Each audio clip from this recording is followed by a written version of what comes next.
Oke, Assalamualaikum warahmatullahi wabarakatuh. Kita kembali ke materi yang analisis pasar untuk melanjutkan pembahasan-pembahasan di sebelumnya. Oke, yang berikutnya yang kita bahas yaitu tentang manfaat. Apa sih manfaatnya? Nah, di saat kita itu menganalisis pasar, pasti kita itu nanti akan mengetahui manfaat buat si konsumen apa, manfaat untuk pelaku usaha itu apa, itu yang paling terpenting di situ ya. Manfaat yang pertama mendapatkan konsumen. Dari kita melakukan sebuah analisis pasar, kita akan mengetahui seperti apa konsumen kita, bidikan kita ke arah yang mana konsumen kita, dan kita nanti akan mendapatkan dengan strategi yang kita sudah atur, kita buat, kita nanti akan mendapatkan konsumen sesuai dengan yang kita analisis sebelumnya. Yang berikutnya melihat pesaing kita. Ya, manfaat yang kedua adalah melihat pesaing kita. Bagaimana cara menjualnya, penyajiannya, sampai pelayanannya, sampai harga. Kalau pesaing kita itu sudah melakukan tahap seperti itu, bagusnya, sempurna istilah kata ya, berarti kita juga harus memiliki effort yang lebih. Minimal sama lah, agar kita mampu setidaknya bersaing dengan yang sudah ada. Tetapi kita juga harus punya strategi baru sebagai seorang pelaku usaha untuk bisa mendapatkan konsumen itu. Apa strateginya? Mulai dari kita membuat sebuah promosi, mulai kita itu membuat varian terbaru dengan penyajian yang sama, tapi dengan konsep yang sama, tapi dengan varian dan penyajian yang berbeda. Hal-hal seperti itu yang harus kita lakukan. Makanya kita melihat dulu produk apa yang kita jual. Ya. Yang berikutnya adalah memanfaatkan peluang. Kita bisa melihat di saat kita sudah mengetahui banyaknya produk yang dijual, usaha-usaha yang hampir sama, dari situ kita bisa melihat peluang. Oh, ternyata kalau saya berbisnis ini di daerah ini ternyata sudah banyak sekali. Tetapi kalau aku berbisnis yang lainnya, ternyata di situ belum ada. Dan itu adalah poin utama yang harus kita dapatkan. Tetapi di saat kita mau melakukan bisnis itu, kita juga menganalisa kira-kira konsumen kita paham belum sih dengan produk itu, minat nggak sih dengan produk itu. Kita juga harus melihat, walaupun kita sudah mendapatkan peluang nih, oh di sini belum ada yang bisa, tetapi kita juga harus melihat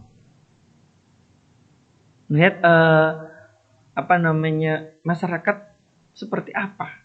Kalau saya contohkan seperti penjual jasa ya, mungkin di daerah kita sudah ada JNE, JNT, kantor pos gitu. Kita bisa menganalisis pelayanannya seperti apa. Oh, ternyata pelayanannya seperti ini. Oke, saya akan menghadirkan si cepat contohnya itu. Ini sekedar memberikan contoh ya. Karena apa? Itu fungsi dari analisis pasar. Apa yang dibutuhkan konsumen itu seperti itu. Konsumen kan tipikalnya salah satunya pengennya dapatnya yang kalau membeli suatu barang segera mendapatkannya, terjangkau, murah, dengan kualitas yang bagus. Nah, itu biasanya masyarakat konsumen itu seperti itu. Jadi kita harus mengetahui peluang itu benar-benar dimanfaatkan. Oke, manfaat yang kedua adalah mengurangi resiko rencana jangka panjang dan menjadi tren bisnis. Ya, di saat kita sebelum melangkah, kita harus bisa memahami resiko. Oh, ternyata kalau saya memaksakan untuk membuka usaha ini, resikonya kita nanti akan dikenal oleh konsumen itu butuh waktu yang sangat lama. Di saat kita itu butuh waktu yang sangat lama tadi, berarti kita harus butuh kos yang cadangan uang yang banyak untuk menutup pengeluaran tiap bulannya di bisnis kita baru. Apakah kita akan melanjutkannya atau kita menganalisis pasar kembali atau kita melihat peluang baru. Itulah fungsi dari mengurangi risiko di saat kita menganalisis pasar. Coba kalau kita tidak menganalisis pasar, ya kan? Kita buka usaha, kita menunggu konsumen itu benar-benar memahami produk kita, mengetahui produk kita, dan itu butuh waktu yang lama. Bahkan di saat kita sudah menganalisis pun konsumen juga masih butuh waktu untuk bisa mengenal produk barang yang kita jual. Rencana jangka panjang. manfaat dari analisis kita ini bisa merancang jangka panjang. Kira-kira bisnis kita itu akan bertahan berapa lama? Kira-kira ke depannya nanti peluang bisnis seperti ini itu masih bisa apa tidak? Itu fungsinya, ya, manfaat untuk bagi para pelaku usaha. Nah, menjadi tren bisnis di saat kita itu sudah menganalisis seseorang, di saat ingin melangkah berbisnis pasti, dan dia menganalisis pasar, pasti dia akan mengetahui ide-ide yang akan dia lakukan. Di saat dia sudah melihat kondisi pasar seperti apa, pasti dia akan muncul. Kira-kira bisnis seperti ini yang tepat di sini. Biasanya yang dilakukan seperti itu. Ya. Terus langkah-langkah dalam menganalisis pasar itu apa saja? Menentukan pasar relevan atau relevan market. Yang mana menentukan pasar yang relevan adalah pasar merupakan serangkaian produk ataupun jasa yang dinilai pihak manajemen sangat penting dan strategis dibutuhkan masyarakat. Nah, cari yang dibutuhkan oleh masyarakat di situ. Hadirnya marketplace itu ya karena untuk memenuhi kebutuhan masyarakat yang tidak bisa dijangkau, bisa dijangkau. Apa yang mungkin kalian belum pernah memiliki, karena adanya marketplace itu kalian bisa membeli produk itu. Dulu kita pengen beli produk A, B, C, harus ke sana, dan itu informasinya masih simpang siur, belum tahu sama sekali. Nanti kalau kita sudah ke sana ternyata nggak ada, kita udah terus nggak ada. Makanya hadirnya marketplace itu untuk itu. Menganalisis permintaan primer, yaitu menganalisis permintaan primer pasar relevan. Dengan kata lain, manajemen harus berupaya mendiagnosis siapa pembeli dan non pembeli dalam pasar relevan ini. Ya, cari pembanding produk, lalu konsumen siapa yang mau membeli produk atau tidak. Ya kan? Di saat kamu membuka peluang usaha makanan atau minuman, ya, yang sering ngetren ataupun mungkin mudah sekali didapat oleh orang, kalian juga harus membandingkan dengan produk lain untuk melihat kualitas produk kalian. Kira-kira masyarakat itu lebih memilih yang mana, Pak? Apa alasannya? Dan selanjutnya yaitu menganalisis permintaan selektif, ya, karena permintaan selektif di sini lebih tepatnya adalah permintaan terhadap suatu merek atau pemasok spesifik dalam pasar relevan. Dalam menganalisis permintaan selektif, manajemen lebih berfokus pada pemahaman atas pilihan merek atau pemasok. Dalam hal ini, Anda harus bisa melakukan analisis terhadap konsumen yang loyal terhadap salah satu merek. Ya, kita harus melihat konsumen di sebuah pasar, mengapa dia loyal terhadap produk itu. Ya kan, makanya produk-produk yang sering kita ketahui di masyarakat saat ini, kenapa produk mie instan dengan merek X itu yang bisa mengalahkan atau bahkan bisa seimbang dengan produk-produk yang sudah ada. Apa yang membuat dia bisa seperti itu? Karena dia sebelumnya sudah melakukan sebuah analisis, oh ini loh produk mie instan yang sudah ada, ini saya membuat produk ini, kira-kira apa ya mereka milih itu yang mana. Di saat mereka memilih merek tertentu atau brand tertentu, apa yang membuat mereka itu suka membuat dengan produk tersebut? Apakah cita rasanya, apakah harganya, atau yang lainnya? Jadi langkah-langkah di saat kita menganalisis seperti itu, biar produk yang kita hasilkan itu juga bisa diterima oleh masyarakat. Yang berikutnya yaitu menetapkan segmen pasar. Nah, di saat kita sudah melangkah seperti itu, kita mencari segmen pasar kita, ya, mengelompokkan konsumen pada segmen-segmen sesuai agar produk yang dimiliki tidak salah sasaran. Kita melihat produk kita itu ternyata setelah kita melakukan analisis lebih bisa diterima di daerah mana. Karena tidak semua daerah itu sama. Kita bisa melihat produk dari kopi ataupun teh, itu tidak semua daerah sama. Mungkin di daerah kalian lebih senang menggunakan teh yang bermerek ini. Nanti di daerah teman kalian bermerek yang lainnya, teman kalian juga beda lagi. Yaitu, jadi di saat kita itu sudah menganalisis, kita akan menetapkan pangsa pasar kita di mana, segmen pasar kita ada di mana. Dan itu yang kita push untuk mendistribusikan produk kita. Agar kita tidak salah sasaran. Karena itu akan menimbulkan cost yang tinggi. Itulah fungsi di saat kita mulai.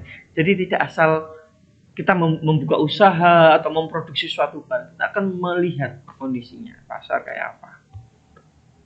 Ya, yang berikutnya adalah menilai pesaing. Jadi kita di saat kita itu melakukan sebuah analisis, kita itu harus mengetahui sih apa sih kelemahan dan kelebihan dari pesaing kita itu. Ya, pasti ada titik kelemahannya. Ada pelaku usaha yang usahanya ramai sekali, tetapi dia itu judes kepada pembelinya. Ada yang ramah sekali dengan konsumen, tetapi produk yang dia jual itu mahal. Nah itu dia sudah memahami nih konsumennya itu seperti apa, karena konsumen itu berbeda-beda. Ada yang dia tidak no problem dengan harga jualnya berapa, tetapi dia tuh nyaman dengan ramahnya si penjual itu. Ada yang harga jualnya murah banget tapi judes karena membeli di situ ya murahnya itu gitu loh. Jadi kita akan menilai pesaing kita itu berada di mana, kelebihannya seperti apa, kelemahannya seperti apa. Dari situ kalian kesimpulkan untuk bisa kalian buat di dalam konsep bisnis kalian itu sendiri. Ya.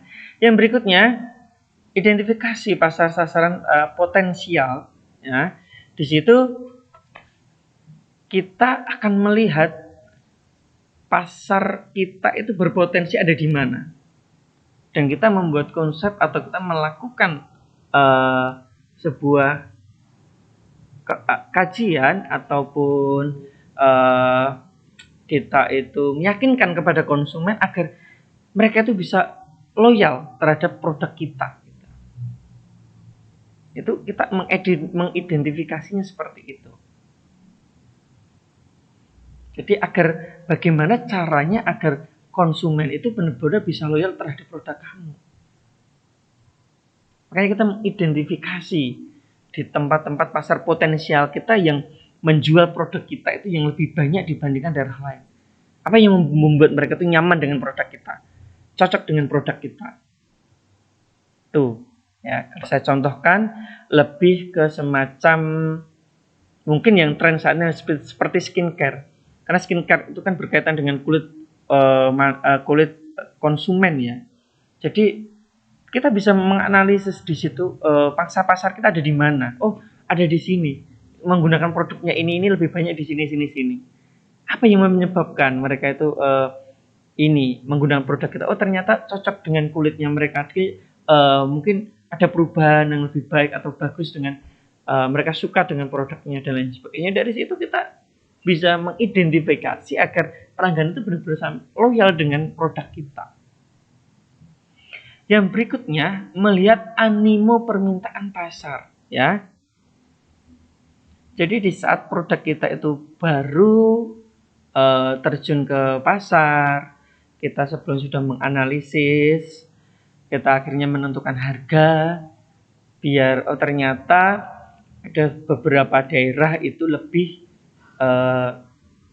melihat harga produknya, mereknya apapun, yang penting harganya sangat terjangkau. Biasanya seperti itu tuh saya contohkan minyak goreng ya. Minyak goreng itu masyarakat tidak melihat mereknya, tetapi harganya yang terjangkau itu. Jadi nanti animo masyarakat itu seperti apa di saat produk kalian tawarkan. Di daerah sini lebih sering menggunakan minyak goreng merek apa? Dengan harga berapa? Kalau saya menunjukkan ini dengan kualitas yang sama, ya kan? Dengan harga sekian kira-kira bisa diterima apa tidak? Itu langkah-langkah kita. Di saat kita tuh menganalisis pasar. Oh ternyata masyarakat oke gitu, menerima produk itu. Makanya kita push yang lebih untuk bisa menerima produk kita itu. Dan kita melakukan sebuah identifikasi lagi. Lanjutannya seperti apa? Apakah itu hanya sekedar mereka uji coba atau pengen tahu tentang produk kita, atau memang dia akan beralih ke produk kita? Nah, oke, mungkin hanya itu yang bisa dapat saya sampaikan. Kurang lebihnya mohon maaf ya, sedikit berbagi ilmu tentang analisis pasar kepada semuanya. Kurang lebihnya mohon maaf. Assalamualaikum warahmatullahi wabarakatuh.